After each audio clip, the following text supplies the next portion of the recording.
Welcome to this week's teaching of the week. My name is Sunny Sharma. Here on the channel, we study and practice the teachings of the Gita with great devotion. So today I have a teaching for you from chapter 7, Wisdom from Realization. And we're going to focus on verse 27 through 29. This entire chapter is very revealing. The verse 27 through 29 is going to give us some practical instruction. So let me read it out and then we'll talk about it. Krishna says, delusion arises from the duality of attraction and aversion, Arjuna.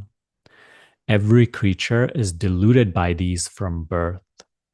But those who have freed themselves from all wrongdoing are firmly established in worship of me. Their actions are pure, and they are free from the delusion caused by the pair of opposites.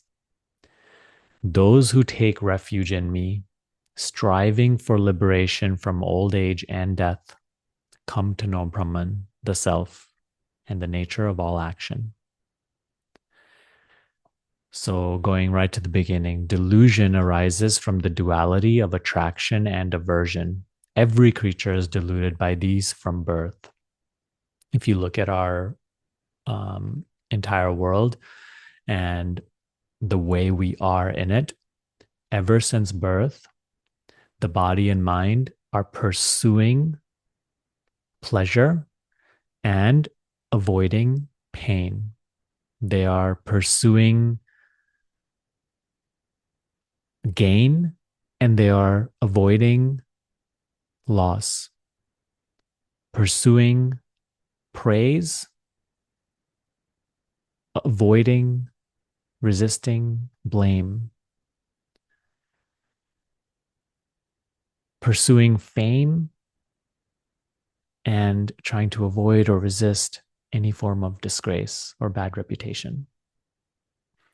This world is full of opposites, and of attachment to the pleasant and aversion to the unpleasant breeds delusion. It keeps us bound to the world, Krishna says, and it keeps us limited in wrong understanding of ourselves, of the nature of reality. So Krishna asks us to purify our action, freeing ourselves from the delusion caused by the pair of opposites. So our first way of practice this week, very, very simple. As you go about your week, observe your own mind.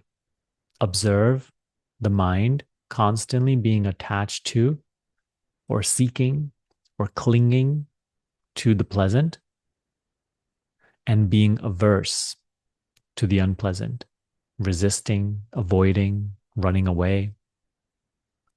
Whether it's a feeling in the body, see how the mind is attached to the pleasant feelings and it is resistant to the unpleasant. Your job is just to observe. You don't need to do anything about it this week. Just observe, because from your very observation, the identification with the action of attachment and aversion will start to break. So just observe.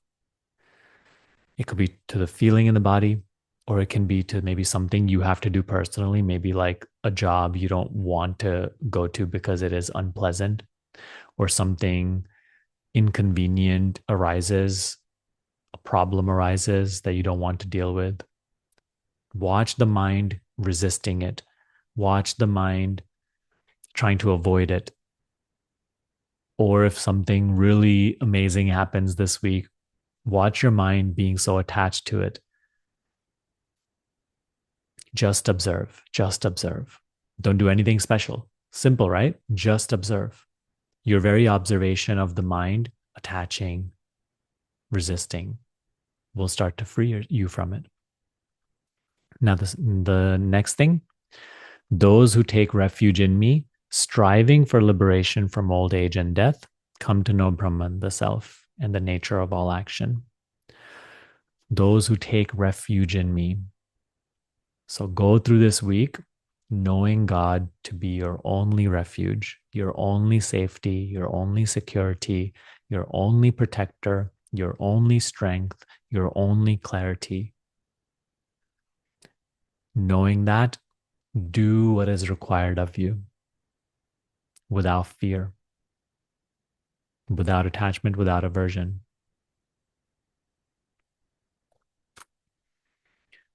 You're doing this because you're striving for liberation. You're striving for self-realization, to know God. Therefore, you surrender your attachments, your worries, your fears to God. You take refuge in God.